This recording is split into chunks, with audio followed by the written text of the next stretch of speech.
It's not a bird, it's not a plane, it's Superhero Slate. It's a weekly podcast where we talk about everything that's great.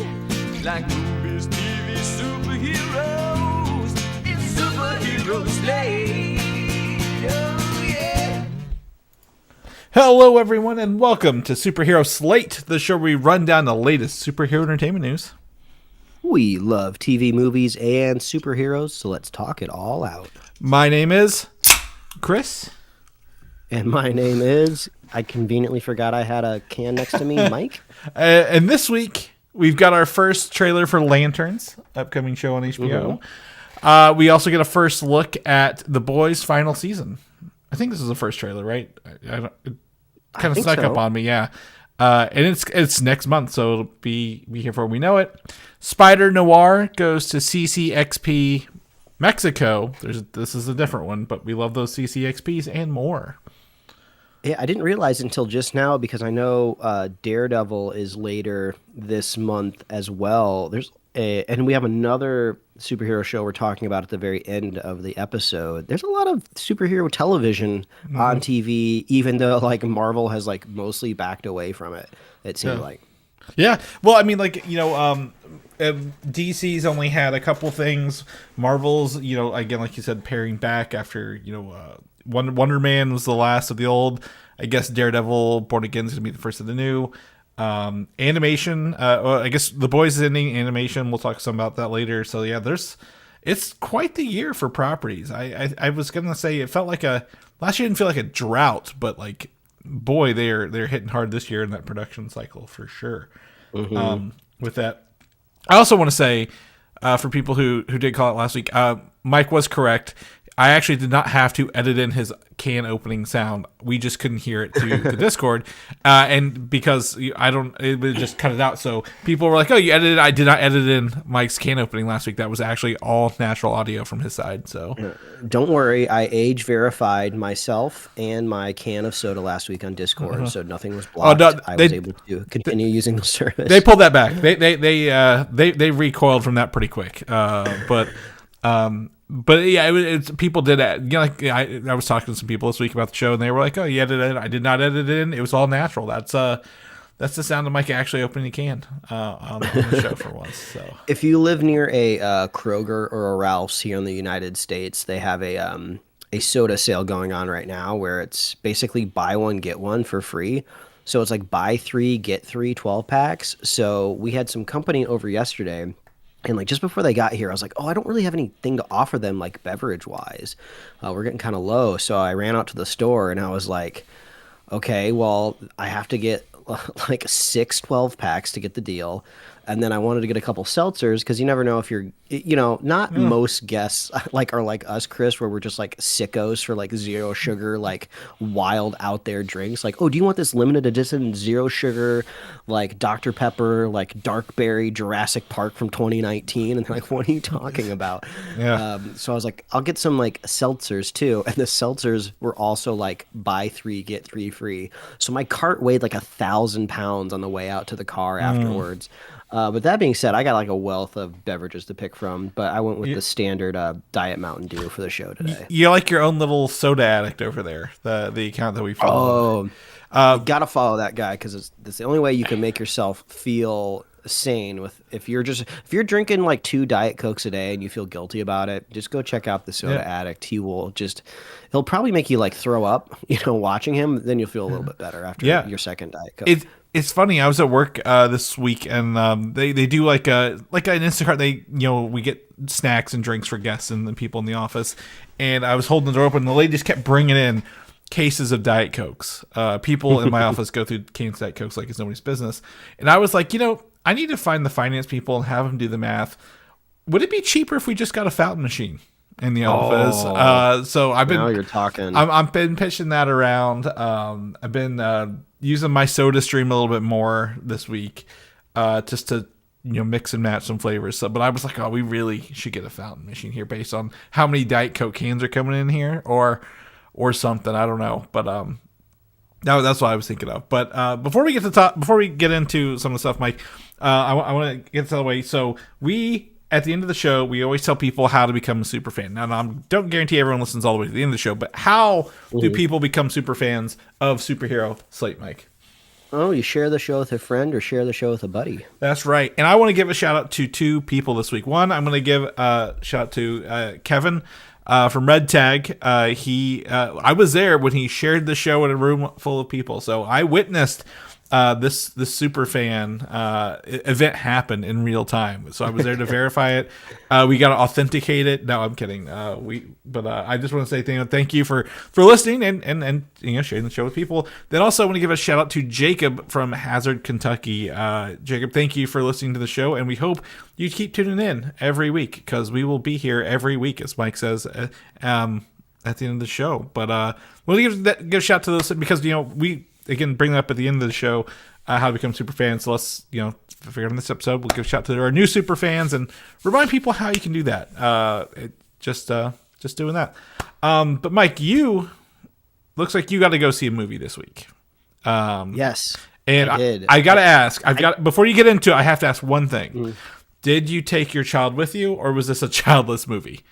Oh, this was childless. Okay, we are just curious. Our 20-month-old, I can't even imagine she could sit still for an entire movie in a movie theater yet. But I think she would have fun in the theater itself, just like running up and down the aisles. So if I could rent out the entire theater itself, it would be a blast, but not going to happen.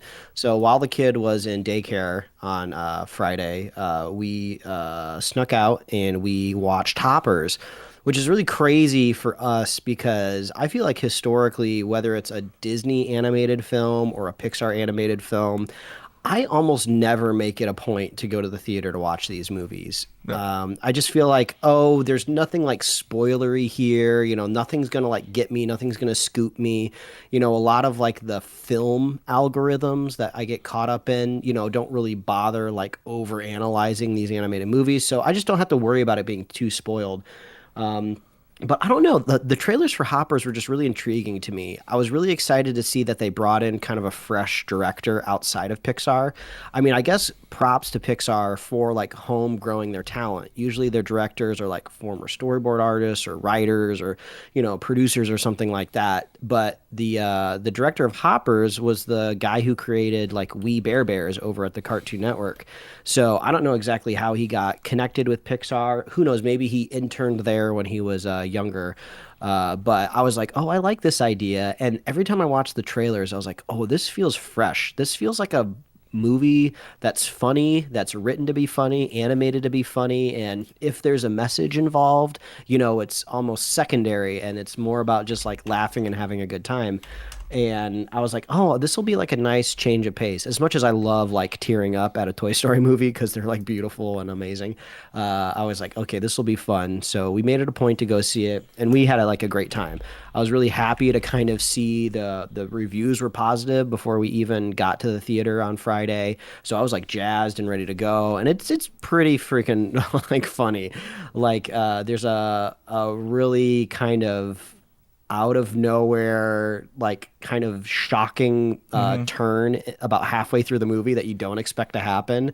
And it just kind of happens in the blink of your eye. You're like, oh my God, the movie's never going to be the same after this moment. And it's just really, it's funny. It's lovely. And the conservation message in it is like really like touching and caring. So you do like leave with like, like meaning like, maybe I shouldn't like build a freeway over a natural habitat. Maybe that's not the best idea. Well, that's okay. There's no money at the government anymore, Mike. So they're not building no roads. Yeah, exactly. We'll probably start reverting to dirt roads here sooner or later. Yeah. But I loved it. It was great. The story moves along once it gets going, and the animation is a little bit more unique. They do this fun thing that you can see in the trailers already, but like when you're looking at an animal from a human point of view, they have like these little black button eyes that are really cute. But then like once you're kind of like hop into the animal world, like everyone like has like emotive eyes, and they're like talking, you can hear them. So it's fun to see how they play with that throughout the film. But yeah, go check out Hoppers. I think I just saw that it hit like a box office milestone. I think it performed this weekend as well as the opening for Coco, which was like Well, the first time an it- original it's the story less- from Pixar. It's less than Coco, but more than passing. I think what was it? My Dad Has Legs. What's that called? Or My Dad Has Legs. Onward. It must have been maybe close to Coco, like either Yeah. domestically or international, one of it. But I think the studio thinks that this movie is going to have legs, 4 legs, 5 legs, 8 legs, whatever animal you're thinking of. But yeah, go check out Hoppers. It's really, really fun. I wish our daughter was a little bit older so we could take her to it. But it's great. So go check out Hoppers. There you go. Yeah, Hoppers is so prevalent in society, Mike, that there's the lizard. Tom Lizard is a skin in Fortnite, and you I can had no yeah, you can actually play as the Tom Lizard in Fortnite. And I actually have a website I've been annoying my wife with all week. It's the lizard button where you I press love the the lizard. lizard button. I did not watch. What's the one where it's at the end of that last Pixar movie that was out? Elio? Was it Elio? Yeah, probably Elio. I didn't watch it, but I do. I've been having fun with the lizard button, to say the least. So it has at least permeated to me. We were gonna see it, but we're watching, like I said, One Piece on Tuesday, and then my wife, she also got us season tickets to the local plays, like the place at the, I guess, the center downtown. So Beauty and the Beast is this week. So we were like, we can only go out twice. Which two are we going to go to, or which two are we going to go to? But Fair. yeah, so it'll definitely probably be that later. But speaking of Pixar, let's jump in the news, because Pixar's out there, Pete Docter's out there doing things. There's other write-ups, other big stories, because you want that synergy, that corporate synergy between what's in the theaters and what's hitting the news cycles. And this weekend, probably a lot past few days, I got a confirmation that the third movie in the Monsters Inc. universe is confirmed to be working on, and this is important to me because I'm a Monsters Inc. fan. University fan, but I love Monsters Inc. And it gives me hope that one day maybe we'll get a second Bugs Life, Mike. The second Pixar movie that hasn't really got the love. Like I think most other Pixar movies have gotten sequels, or at least some of them have, or live action adaptations. And that one will be probably lost to the ages, but I do love that. And along that, the other news was The Incredibles 3 will release in 2028, and Coco 2 is currently expected to hit theaters in 2029, along with Toy Story 5 later this summer. So it sounds like, and Mike, you tell me if you think this is right, Pixar has undergone these similar transformation, I guess, or maybe like directive change to quality over quantity that Marvel got several years ago, because there's a time when they were putting Pixar movies just straight to Disney Plus, right? Soul, Onward was like the first COVID movie that was the weekend it came out. Soul, what was the other one that came out on there? Was the Turning Red, the Sea Monster one as well. Luca.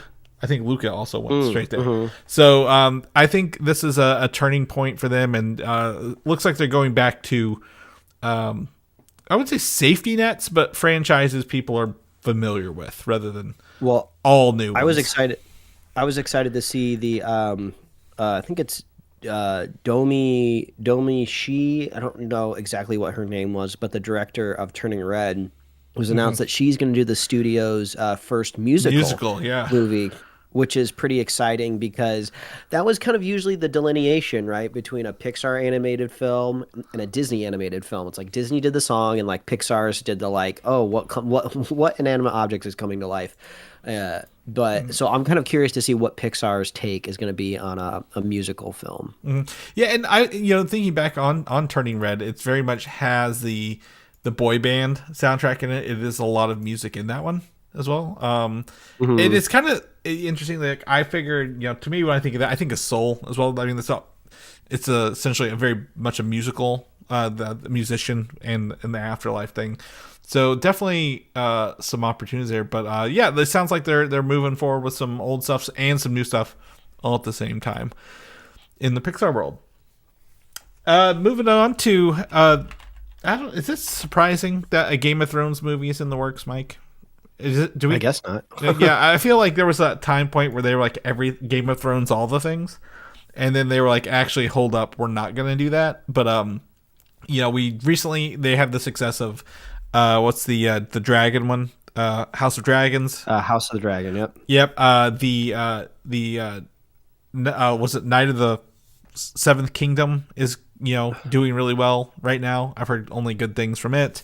But they are moving into doing a Game of Thrones movie based on the character Aegon the First, who was the first Lord of the Seven Kingdoms and King of the Iron Throne. He's the guy who had the Iron Throne made, which is essentially the most visual representation of Game of Thrones when you think about Game of Thrones, right? This would take place for you because I know you're a timeline guy, Mike, and I put this in here specifically for you. 300 years before the first episode of Game of Thrones, the original series.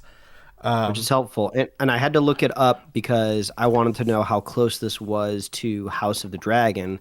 House of the Dragon is apparently 172 years before Game of Thrones, so this would put you essentially away from any living character that we have seen on HBO. But also, I'm not 100% sure when this newer Game of Thrones show that just finished airing.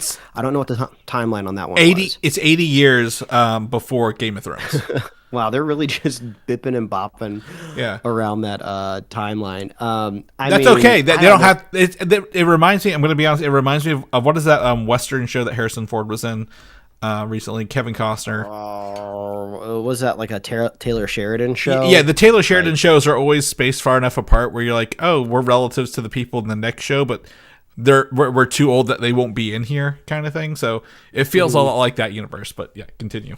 I need to, because we watched the first season of House of the Dragon, and I was slightly interested in watching the second season, but it didn't pass the wife test, where she wasn't really thrilled to watch more of it, and I was like, I'm on the fence, so if I can't even get like a partner in crime to keep watching House of the Dragon, we're just falling off. But I've heard really, really good things about this new Game of Thrones show that just wrapped. Like there's only like a small handful of episodes. I think they're roughly 30-ish minutes per episode, and it's just kind of following like two characters.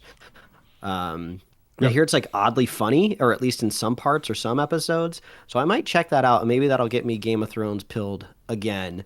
But I just remember, like, when I think of Game of Thrones, like you're right. The most iconic visual of Game of Thrones is that Iron Throne. Yeah. But the single most exciting thing to me in that whole universe were the White Walkers up north. I mean, you got like intelligent ice zombies that are trying to descend on like this medieval world, and then we got the opposite of a satisfying conclusion for their march south, which was very, very sad. So I'm kind of curious, is there any way in this world that can be retconned? Can you go back far enough to where like 300 years ago, maybe we can maybe there's still White Walkers and they're just doing something else that's crazy. I don't know. But maybe that would get me back in the Game of Thrones. As of right now, I got plenty of other things to do and watch that this is not required viewing for me. Oh, well, I mean, I don't think, again, here's the thing. You've already jumped the gun because this number one, it's just announced. Beau Willimon, Andor writer, House of Cards writer, is writing the screenplay. I think that's if anything, that's like, hey, that's a pretty green flag for this. We're not going to get into the details of this Warner Brothers Paramount merger thing in here, but will this even become a thing with that? Like, that's the next thing. Like, will they actually even see this through, or is this one of those things like, hey, we've been working on it, we're going to keep working on it because we announced it, and will it ever come to fruition? I don't know. So I don't think this is it, but I think, to me, as someone who didn't really watch Game of Thrones, who has not watched anything else, I would want to see the production level of a movie. I know when we talk about premium streaming, right? Game of Thrones to me comes to mind. I think the show spent a lot of money on like physical sets and like actual, lots of things that weren't. There's some CGI in there. I'm not gonna say it's not, but like they have lots going on, lots of cast, lots of places, and I'm like, that's a premium show. I would be interested to see what they do with the movie. How do you distill something that's only been in shows down to a movie? And I think we're going to see maybe how that works with what the Mandalorian in a couple months. So Yeah, sure. the curiosity of this has me. Will I be in the theaters with all the other Throne heads? Absolutely not. I will not. But I'm interested in the popcorn buckets. I'll tell you that right now. I want to see what they come out with this. That Throne's opening up like a toilet seat. Oh yeah, there's gonna be popcorn in there. That's right. It's like there's gonna have to come with like some sort of like warning, like all the sharp points on the back, so you don't accidentally like stab yourself with the plastic points while you're trying to eat it. But if I am I like, oh my god, this is amazing? No, but I'm intrigued at the people attached, and if it can go to a movie for sure, in my book. Moving on to some casting for another, I guess a movie franchise that I never thought would get off the ground, but it's in this fourth iteration.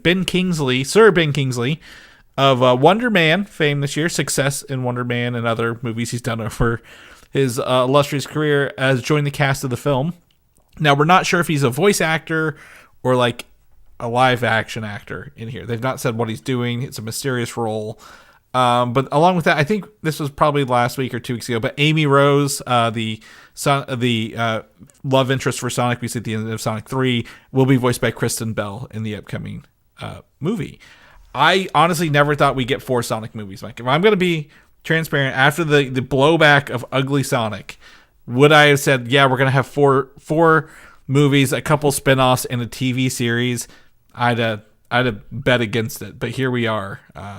And then getting Ben Kingsley to join as well. So yeah, it's pretty wild. I haven't seen a single one of these movies yet, and it's become so prolific. I gotta check it out because I'm still like floored that they were able to transition these like not even close to like lifelike video game characters to the real world. I mean, they're like Sonic the Hedgehog doesn't resemble like a hedgehog in any meaningful way. It's like the brightest blue color. It's like it's essentially looking at an alien, like next to a human being. So he kind of he kind of is actually. So that works out for in there. And I think that the again, to not saying that this is like Jim Carrey's best work or like career defining, but like the fact he came out of retirement to do 3 movies so far. And played 2 roles in the last one. I would not be surprised if Ben Kingsley is like a future version of a Jim Carrey, like Jim Carrey's like Robotnik or something, like a descendant of some kind, because I can see him kind of pulling that off look wise for this. But anyway, Sonic 4, they are filming it. It's kicked off. I'm again not a theater go for me, but I will watch it because they're just so fun. They're so low stakes for me, and they're just fun little movies. And again, as a video gamer, I had Sonic 2 and the Sega Genesis growing up. And that's like a defining game of like, you put it in my hands, I would know exactly what to do again after all these years. Daredevil coming back to Marvel Universe Disney Plus on March 25th. As your reminder, Mike Coulter is out doing some interviews. Was he recently in a movie or something, a TV show? Or is he just... Good question. I don't doing know. the convention circus. Either way, they had a pretty long. No, he was on. Who played Lex Luthor in Smallville? That guy's podcast. His podcast. He was on his podcast. Who's also a Marvel actor because he plays the Crystal Dude in Guardians of the Galaxy. But Mike Coulter has pretty much confirmed he's going to come back to the MCU without really saying yes, I'm there. By this quote, this is a direct quote. I think. Daredevil's back. I've had discussions with Marvel, and I do think it's very, very likely that I will come back at some point, but I don't know when, but I think I will. Yeah, that pretty much means he's doing it, right? Like, that's, like, he's just, like, trying to, like, maybe gauge what money he can get from them, you think, for the next season? Yeah. I mean, I don't have a crystal ball, but I got to imagine Daredevil has maybe a total of 4 seasons in it, and it's in its entirety in its return. 5 if they're like really, really lucky and they catch like a tailwind. So, if you're looking at, 2 more unproduced seasons, yeah, I feel like it makes sense. At least bring back all of the good stuff that was in the Netflix series, and then wrap this up again. Mm-hmm. Yeah, absolutely. I think. I would even give Finn Jones a you know, a pass to come back for this if he's at least not like the main focus of the show. Like, I don't need the Defenders in every episode, right? It's still Daredevil, and it should be Daredevil. But like, if they're gonna come back and do a couple episodes, that's fine with me. Like, let's just get it out of our system. Yeah, I mean, if they time everything out right, if we get like 3 more years of Daredevil, give them, 2 or 3 years of a break, recast the character, bring them back, feature film wise, I feel like that would be a good timing. Yeah, absolutely. And do you think they could bring this Daredevil cast into a film? Like currently? Oh.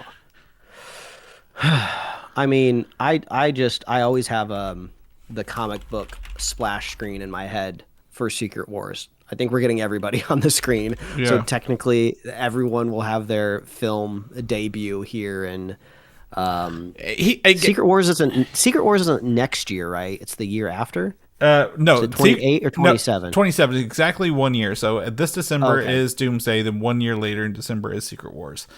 So they could absolutely do that. And again, nothing against Charlie Cox. I think he is a leading man material. He's done movies, and he was in Spider-Man, No Way Home. So he's not a stranger to come to movies, but I don't think I'd want, like, how do you bring all these people into the MCU proper? I think I think we've talked about this. You've talked about this as well. Get them their screen time, get them their fill. And then when you do your soft reboot, we can start over with these street level people. So, that's my thought process. I think you agree as well. So, but no shade thrown to Mike Coulter. I think he did a great Power Man Luke Cage, and I'd love to see him come back in that role 10 years later. Spider-Man Noir. CCXP Mexico, which is CCXP is like the Brazil one. Mexico's the Mexico iteration that's been going on for a couple of years. Their badges, if you're there, have unique looks depending on the number of days you go. So if you have one day, it looks like one, like a Thursday, Friday, Saturday, Sunday, and then like a whole weekend badge. And it shows off Spider-Noir, his some concept art or some rough sketch of his upcoming Rogues Gallery.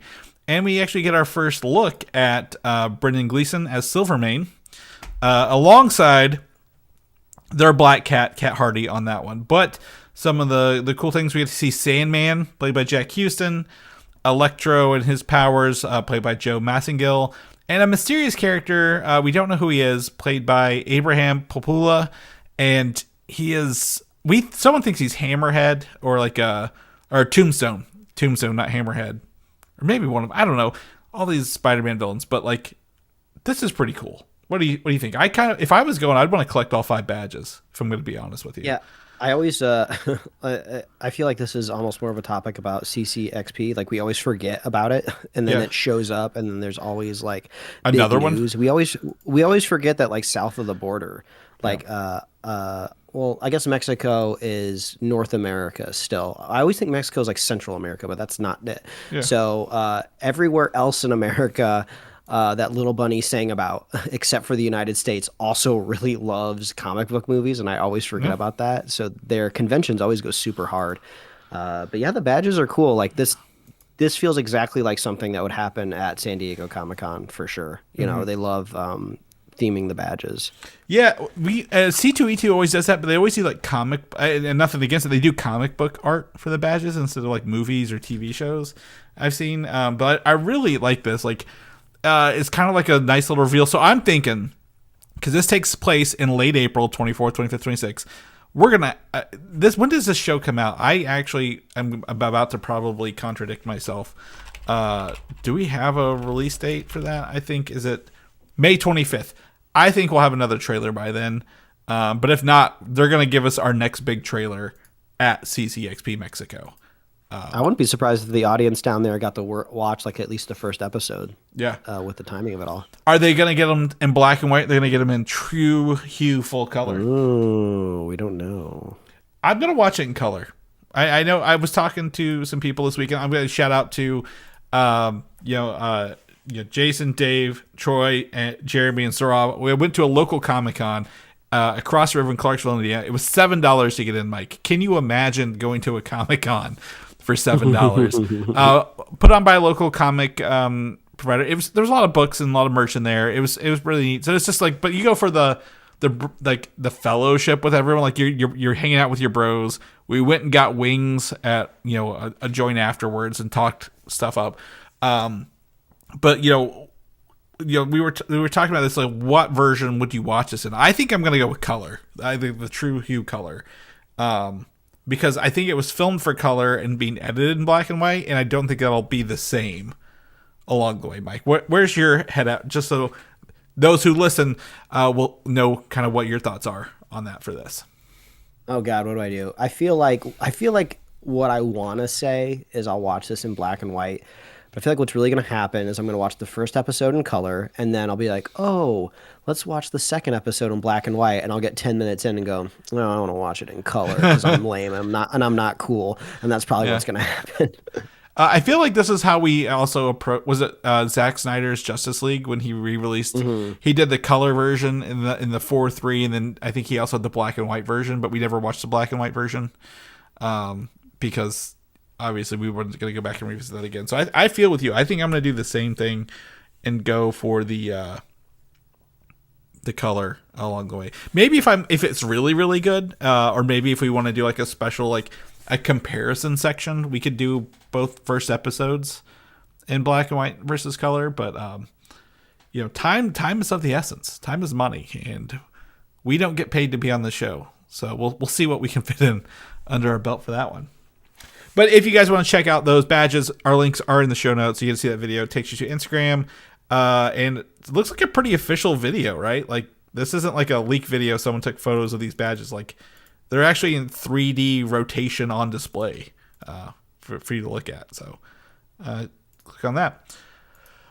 Moving on to the Batman Part 2. We are blowing through this news, Mike. We gotta make sure we give the people their money's worth today, wink wink. But Daniel Craig is rumored to have been offered the part of Christopher Dent, Harvey Dent's father. And if he turns it down, Liam Neeson is the second choice for the Batman Part 2. But I wouldn't like that because he's already been in Batman. He was literally the villain in Batman Begins, remember? As Ra's al Ghul. Oh, Ra's al Ghul, yeah. I was trying to figure out, I was like, okay, is the dad, the father of Harvey Dent, consequential in any way? I'm sure there's comic books. I mean, Batman's been around forever. I'm sure there's comic books where somebody's taken a stab at Harvey Dent's father, and it's been great. Literally. They stabbed him. Yeah. Yeah, I mean, I know Matt Reeves. I need to rewatch Matt Reeves, the first Batman, because I feel like it's been so long, and I'm so like ready to move forward with James Gunn's universe and just see what his ultimate vision of Batman is. I just keep thinking, this Matt Reeves Batman like just keeps getting in my way. Get out of here. But it was I remember watching it and liking it. So why should I be so like hostile towards a sequel of a movie I liked? It's very, very weird. But maybe there'll be some sort of struggle between father and son. Maybe Harvey Dent's father was also like a lawyer or a politician or something like that. Well, it's Sebastian Stan is playing Harvey Dent, right? So that's a fun thing. We also heard Scarlett Johansson's been offered a part in the movie, possibly as the wife of Harvey Dent. So it sounds like the Dents as a family will be very, very big in this. I don't know. Again, I know we talked about Harvey Dent's wife being the person murdering people from like the Long Halloween comic, which obviously not a spoiler, that's been around forever. But just trying to think about like, hey, how do these family ties? Are there any parallels to Bruce Wayne's family ties? Right, because they always look to do parallels. I agree with you that I want this movie to come out and I want to see the next iteration because we've talked about this before. The Batman, it is a good movie, but it is the darkest, grittiest, most realistic Batman we've ever had. And they keep trying to go darker and grittier with every iteration. And I would love to go back to, Batman the Animated Series Batman, right? Like where things can be fantastical. There's a Man-Bat. There's a Scarecrow. There's a obviously Clayface coming up. I want to see him do that. I want to see the world's greatest detective, but also be able to, like, he's got a rogues gallery because he's literally dressed up as a bat, and his villains are just as zany as he is in this universe. And I don't think Matt Reeves is going to give us that non-realistic, kind of series that we're craving. But I feel, to your point, James Gunn could lean or would lean into that zaniness, that wackiness, the campiness, if you will, of classic Batman that we probably all have a little bit of a room in our hearts and memory for along the way. We did talk about that this weekend, actually, yesterday. The Batman the Animated Series, would that be, if you were to tell James Gunn, hey, I want the next Batman to be somebody, would you base it on the animated series, or would you base it on something else? Like, where's your head at for that Batman iteration, Mike? Yeah, I mean, I guess to Gunn's credit, he always drives these characters based on character, which is great. And Batman's like so nuanced, right? Because he's so brooding. Like, if you're just looking at Batman for the sake of like the superhero, and you're never really looking at Bruce Wayne or anything else, like, he's just this big broody guy that like throws batarangs and like punches people. He's not usually doing any sort of like monologues while he's fighting. He's not like, preaching to anybody like Superman does when he grabs like Lex by the collar or whatever. So like all of like the pathos for like Bruce Wayne, or for Batman, is like when he's Bruce Wayne. So yeah, I'm really curious how Gunn is gonna handle the character. Like, do you like, since they're kind of pitching the maybe first appearance of Batman in the James Gunn's universe, like with a Robin, like maybe it'll kind of be like, like the comic relief and the straight man. Maybe Batman will be like the straight character, and then he'll have some sort of goofy Robin that's always like goofing off, and maybe that's how you do it. Think of it almost like Lego Batman, almost more like, yeah. Think of Batman almost more like a Wolverine, in the X-Men, right? Maybe that's kind of the most logical way to adapt it to the screen. But I always love the interpretations of Batman in the comic books where he's just massive. He's like huge, because it just makes everything feel a little bit more believable, when he's going up against like. So, I still really like the fan casting of Alan Richardson. I was going to say Jack Reacher. You get Jack Reacher Batman in here. Yeah, and I think he's totally fine at acting, right? I don't think you need an Oscar level performance to pull off a Batman. So I think he would be very effective. Well, we didn't talk about it. It's actually on my list to possibly watch this week, is Alan Richardson's War Machine that just came out on Netflix this week. Oh yeah, I think I saw something. And where I was gonna say, I was looking up the reviews because I was like, I'm interested. A movie going to Netflix.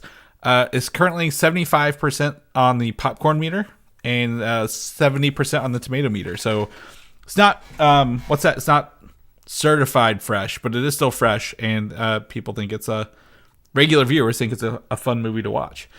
He's also got a comedy movie that I think it already came out, Playdate, where he's with Kevin James, but it looks like that's kind of got middling reviews, but it kind of looks like a family comedy, so you can't really expect too much out of that. But he can do a lot. I think he'd be a great Batman. Well, he has played so many superhero movies.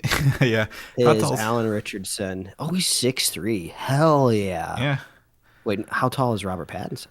This is what we're doing on the show today. Yeah. How tall is Robert? You guys have to listen to us look up things rather than us comparing them on a visual. Oh, Robert Pattinson's 6'1". Okay, so 2 inches shorter. Definitely does not have the same frame as Alan Richardson, but I feel like you got to keep finding taller and taller people to play Batman. Well, so we're running out of folks. So fun fact, Alan Richardson was Raphael in both of Mike's two favorite Ninja Turtle movies from the Michael Bay produced ones. He was he was the voice and motion capture. He also he literally was wearing the suit the whole time in those movies. Hell yeah. That much I do know. I remember him as Aquaman in Smallville. He was the Aquaman in Smallville for a while. there. And I believe there was it's Titans where he plays Hawk of Hawk and Dove. So he's no stranger to the superhero world. I'm looking up the picture. I had no idea he was in a motion capture turtle suit. This is so funny to me because they have all of the motion capture data on his suit, but then also there's a turtle shell. There's a gigantic looks like inflatable turtle shell with motion tracking dots, and then he's got like 2 SpongeBob Gary eyeballs sticking off of his helmet, and he's like holding Megan Fox's hand. This is hilarious. Oh yeah. How did I not know this? And I'm sure his performance, was very valuable in the animation efforts, but also this totally feels like the type of movie where like you could have just had Megan Fox looking at a tennis ball, Mm-hmm. Oh yeah, absolutely. The other thing I was going to say, I pulled it up just to confirm. He was at Hawk it was Titans, Supergirl, and Legends Tomorrow, whenever they did all those crossovers. But I saw this video game this weekend at this convention called Beowulf the Game. Remember that animated movie Beowulf they did in the mid-2000s? Mm-hmm. He was the character model for Beowulf in that game. Wow. And I'm like, what's the timing for me seeing this game for the first time 24 hours ago, and then we're talking about it on the show. So, okay, so I've never gotten an autograph before at a comic book convention, but if he's ever at one that I'm at, I want him to sign a picture of himself in this motion capture suit. And I'd frame it and take it in the office. Yeah, that'd be worth. I mean, that's a good one. It's like those current reels where people like sign this. I need you to sign this, and this old photos of people. Yes, exactly. That's what I was thinking of too. Yeah, that's fun. That'd be good. I would support that. I would be there to help you do that. That we could make sure that happens. But anyway, yes.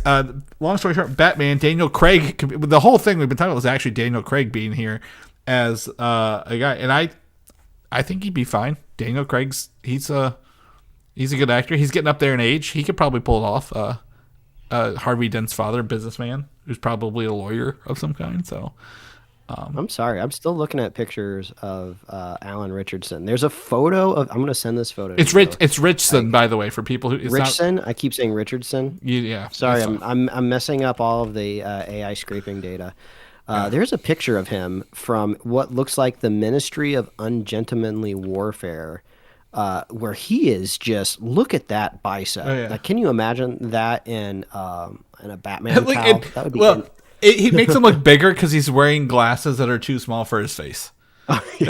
Like it makes the small glasses make him look that much bigger for this. Yeah, no, absolutely. I mean, I bet if I type in images Alan Richardson Batman, let me see what the fan castings have done with this. Got to be some good. They got to be some good ones there. Yeah, there's definitely. Yeah, they're okay. A lot of them are doing it's the absolute Batman version, like the new one where it's like he's like very very big and has that battle axe. Oh yeah. So this is very rude. If you go on his IMDb and you go under his known for section, they have him known for those TMNT movies and Fast X and one of the Hunger Game movies. And it's like, you're not going to throw Reacher, like his most iconic role as his known for, at the top. How rude. Yeah. I just sent you one of the pictures I saw was literally that photo you sent me next to the current Batman in the suit. I'm like, this is funny. Make it happen, Gunn. I think if we could find there's like 7 degrees of Kevin Bacon. If you can find like 2 degrees of James Gunn, like anybody that James Gunn knows that they also know, all in his casting net, it feels like. Well, so we just need Alan Richardson to go to like a dinner date with somebody that James Gunn knows. Well, I mean, obviously you have to because he worked on Smallville and he worked on Titans and all those other CW crossover shows. He's got a contact. He's so close. Yeah. Let's just hope they never met at a party like years ago, like in the Hollywood Hills, and then one of them looked at each other the wrong way because we don't want this opportunity to go to waste. I think Alan Richardson could beat up James Gunn. That's how he gets the role. He's just like, James, I'm literally going to beat you up if you don't cast me. He kind of flexes at him and James flinches. Like he's like, I made you flinch, give me a job, kind of thing. So to me that's pretty funny. But that's don't beat up James Gunn. Nobody go beat up James Gunn or have don't have Alan Richardson beat up James Gunn.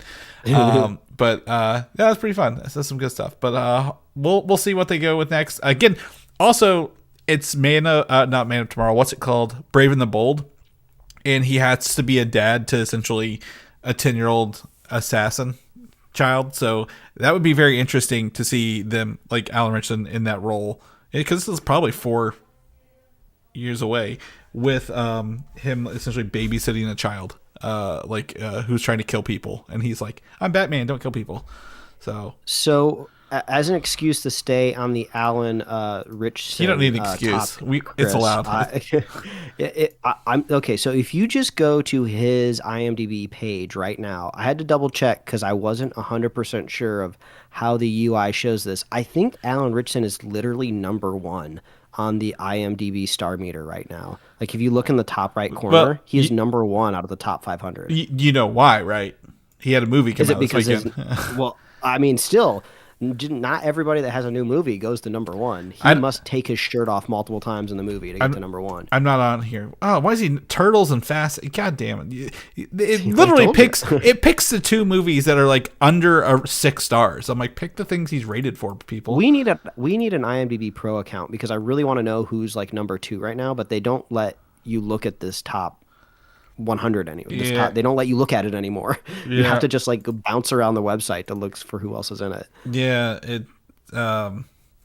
maybe who else is in War Machine? Maybe is anybody else in War Machine also like have moved up the ranks? I don't know anyone else in this movie except for Dennis Quaid. So if I look at IMDb, I went back to their most popular celebs. He's not in there.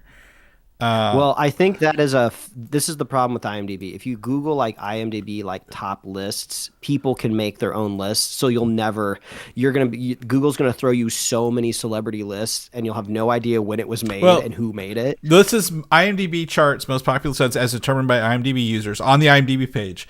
But it's like Robert Carradine, but like he just passed away.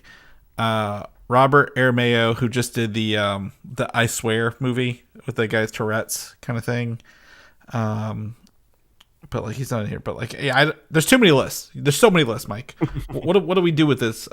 We get a pro account, and what you do is you have his agent reach out to James Gunn, and you get this deal signed already. Yeah, we're not the first people to. I'm just gonna say we're not the first people to tell him, but we'll. He now has another soundboard with the Superhero Slate show to help him get that role. We support that wholeheartedly. All right, thank you for helping me kill some time. We're back on track, Mike. Lanterns, the first trailer for Lanterns, the upcoming series, was released this week. It was first leaked online. It was teased, and then the whole trailer was leaked, and HBO released it a whole day early. So we get this trailer. I'm going to be completely honest. When this trailer starts, I thought it was like a Ford F-150 commercial because Aaron Pierre sounds like he's doing a voiceover for an F-150 commercial when this starts. Like if you listen to his voice when it starts, it sounds just like someone doing that. And they're driving down a road in like the backwoods.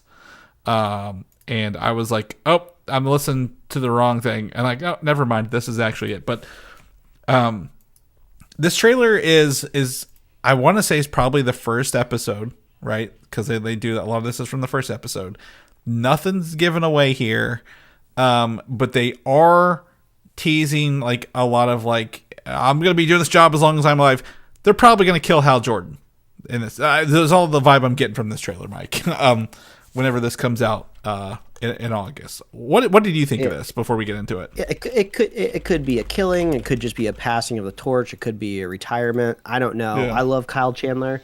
There's a whole lot of Friday Night Lights vibes in this trailer because I believe it takes place in Texas, or at least this episode. It looks like it. That they're heavily featuring. The drama around this trailer this week, Chris, has drove me absolutely insane because there's just absolutely no media literacy for people that go, but why uniform not green? And then, you try to reason with them, but why brown? But why not green? And then they just latch on to either like concept art or AI generated images. And they're just like, but if Lantern named green, why not uniform? And it's just like, you're talking to like a wall. It drove me crazy. It's like, nobody used the context clues in this trailer that the shot of the uniform that you see is in a literal closet, and they're not suited up at all in the trailer. It would lead one to believe, especially that there's a mentorship dynamic being shown here, that this uniform has been hung up for a while and not used in a minute. I mean, that's the vibe I got from it, and it looks very intentionally weathered, so it probably has not to its fresh and brightest and greenest. And then there was also another subset of people that go like, they see Kyle Chandler like fly off in the sky, and they're like, but how can he fly when he's not green?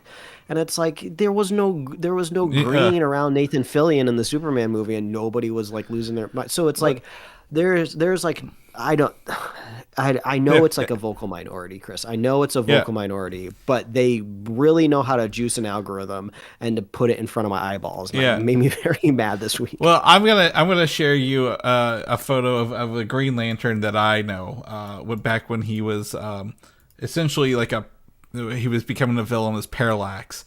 And why did we not get this suit with the shoulder pads that go well beyond his shoulders? Big technical suit.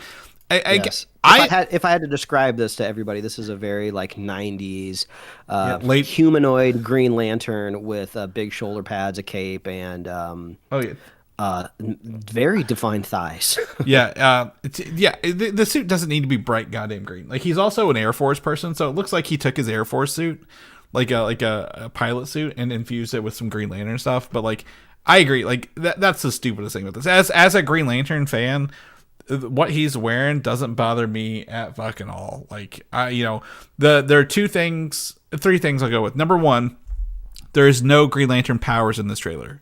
If I was to tell someone that this wasn't superhero related, that this is the next season of True Detective, they would probably believe me. They just have to blink when he flies into the sky. They just blink during that shot. Well, we can say it's a fever dream. They're on drugs. They're on peyote or something, like they were in some of that stuff. Secondly, two of the three. Number one, Hal says he's the only human Green Lantern, but we saw Guy Gardner and Superman. So I'm interested to see. I don't think that's a mistake. I do not think that's a slip up at all. I think that's an intentional choice. Maybe we find out that the Guy Gardner is a Green Lantern, that maybe they based his powers on the Green Lanterns, but it's a technical thing rather than an actual Green Lantern thing. I don't know. Yeah, I mean, I suppose there is a slight chance. I mean, the existence of alternate worlds has already been brought up in that very first Superman movie. So we could be looking, and also Peacemaker season 2, obviously. So we could be looking at an alternate reality, but I don't know why James Gunn would bother he wouldn't doing do that. Yeah. So I mean, I would say like you're just kind of looking at like maybe an unreliable narrator situation. Maybe this takes place before in the past, or maybe there's a running joke in the first season where like where this old Green Lantern like just doesn't have the internet, and he has like a flip phone or something, and he just doesn't know what's going on in Metropolis. Also, there's a lot of ways why this character thinks he says that, Well, Guy Gardner's also a dick. Like, we know this. We saw the movies. He was in Peacemaker, for a little bit. Guy Gardner's an asshole, and maybe he's like, I don't want anything to deal with that fucker, like, at all. Like, we were not even going to talk about him. He's a corporate sellout, and I'm the only actual Green Lantern left. So I don't think it's just interesting. I want to call it out. Number two, he also mentions a squirrel, which is the Green Lantern known as Chip, CH''P, which is really fun. I like it's a small win, Mike. It's a very small thing, but the cussing in this is kind of refreshing. Like, to get that Kyle Chandler, he's like, I am tired of this shit. I'm sick of everyone's shit. One of them's a fucking squirrel. Is the exact, he is like, he doesn't care, and like that old grizzled kind of like cop kind of vibe is coming off. And I'm like, I like this. I like this Kyle Chandler. In the little teaser clip that we got, I think maybe it was pre-Super Bowl, I don't remember. Did they show him jumping out of the car that they were in? I don't remember. They did. They did actually show him like bailing out of the car, but that was it. Like the very early on in this, they just show him jumping and rolling. Yeah, because I would very happily forgot about that. So when I saw it in the trailer that he just jumped out of the car, and we got more context around the scene, he was just like, "Oh, you want to learn? Here you go." I was like, "Oh, this is pretty fun, like trial by fire situation." So Yeah. yeah, I'm excited. The only thing I don't like about this, two things. I would assume the visual effects are not done when he flies off into the sky because Yeah. it's not the most rendered pass I feel like I've ever seen. And number two, I hate the logo because it's like Adobe grit texture like number three, like masked over like a sans serif font.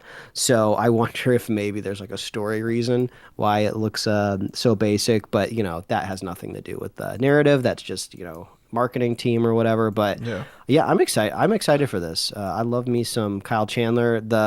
His opposite counterpart. I'm not super familiar with him, but he looks like he's got a lot of gravitas on screen. Yeah, he just recently did that movie where he was like, he's like taking the money into town and like the corrupt cops beat him up. Rebel Ridge, in 2024. You should look up Rebel Ridge. That's a pretty good one. He was also in Old, the beach that turns you old, from Shyamalan. Okay. And Krypton. He's also will be upcoming in the upcoming Star Wars Starfighter, the one that with Ryan Gosling. Great. So he's in there as well. So you're gonna be getting more of him along the way. I think it'll be great. Jon Stewart.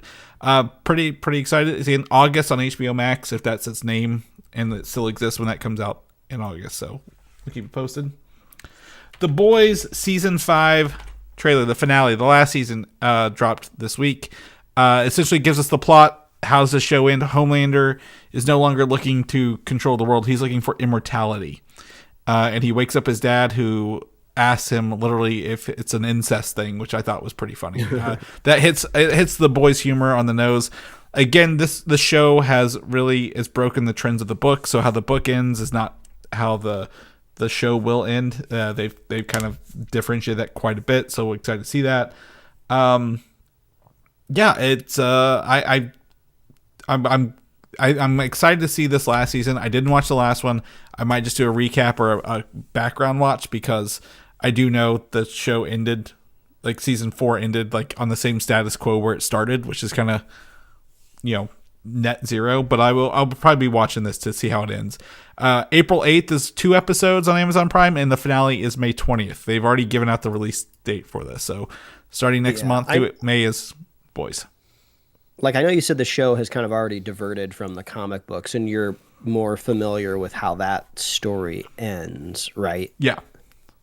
Okay, so if I had to make wild guesses, I would love the ending to be like subvert my expectations, because the show always seems to do that to me, right? Just when you think like a hero's gonna win or like a bad guy's gonna win or lose, like they always kind of like do something different. The show does a very, very good job of like bringing the heroes to their lowest point, and then like you kind of cheer when they get like just like an inch out of the mud, right? So I'm kind of curious how they're going to end this whole thing. In the trailer they say that there's like this virus that could kill all superheroes, and that's from Gen V, by the way. Yeah, and that's a huge swing. Like, I actually would be kind of curious to see if that's how it ended, because there's heroes that we've met along the way that are good.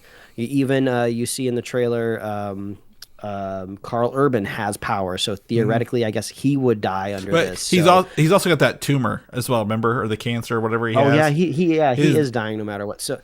Yeah, so I am kind of curious, like, if they'll just, let's just do it. Let's have the show end with all the superheroes dying, because over all of these seasons, we've proved that it doesn't matter what you do, it's always going to fall into a psycho's hands, and there's nothing you can do about it. So, yeah. I'm curious for, like, an original ending. Yeah, I'd be very, very thrilled to see it. I think it'll probably take us to some peaks. We'll see some back and forth. We also do see the main girl from Gen V in here, the blood one. I don't remember. Yeah, whatever her name is. So they are at least blending the shows together rather than just letting them run parallel and saying, that doesn't really matter to the main show. So that's actually surprising to me in a good way. So that's pretty awesome. So I'm excited to catch back up on this and watch the final season, and see if we get any more. What's his name? Love Sausage before our time's up with the boys on May 20th.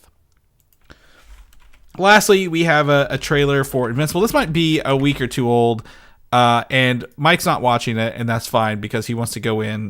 This is a month-old trailer. He's not going in. I just want to remind people, Invincible Season 4 will be March 18th. That is coming up here in less than 2 weeks.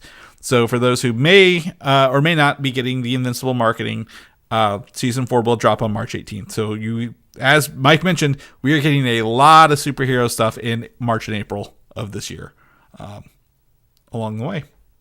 Yeah, I very successfully have kept Invincible at an arm's length media-wise. So I just kind of turn on Amazon Prime one day and I go like, oh, there's a new season of Invincible. And then, I casually watch it over, a week or two, depending on how it's airing. And then I just come on the show and I go, hey guys, remember Invincible? It's still really, really good. So I would imagine that's exactly what's going to happen this time again. Yeah. Yeah. And they will have Thrag voiced by, I can't think of his, Lee Pace. Lee Pace will be voicing Thrag this season, some other stuff. So, and I'll tell you right now, not even close to the end of the book. You guys got a long way to go before the book wraps up. So, buckle up, buckaroos. You're in for a ride. Mike, anything else before we wrap the show up today? I think we did a great job. You did a great job. Patting myself on the back. Yeah, we were able to take a Batman news about Daniel Craig and just really run with that and really give Alan Richardson his time in the spotlight here on today's episode. You know what?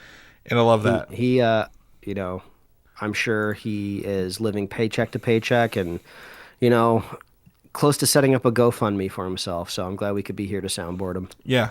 Also, we are also an hour less sleep than usual because of the daylight savings time change. So oh God, yeah, I didn't even bring that up. Yeah, we didn't bring that up. But I feel it. I feel it right now. It's almost 5 o'clock here, but I feel it for sure. But we'll adjust over the next few weeks. But Mike, if people want to know what you're up to, what you're doing, where can they get you at, buddy? Oh, you can read my webcomics at pickledcomics.com or liferewardsrisk.com.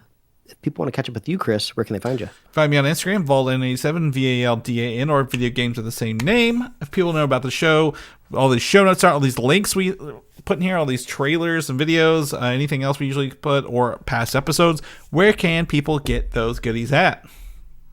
Oh, you can head on over to superheroslate.com. That is where you can find the closet where we keep our old, dusty uniforms that you wish were brighter, more saturated colors. We are on Apple Podcasts, YouTube, Spotify, wherever else you love listening to find podcasts. We got merch at superheroslate.com/store. We love hearing from you. What did you think of this Green Lantern trailer? Reach out and let us know. And like we said at the top of the show, if you want to be a super fan of this fine program, all you have to do is share the show with a friend, share the show with a buddy, and hell, you know what? Maybe you should just share the show with a stranger. Maybe it'll kick off a conversation, and then they'll become a friend and a buddy, and then it'll still work anyway. So we love you all, and we'll be here every week, folks. That's right. We'll see you guys next week.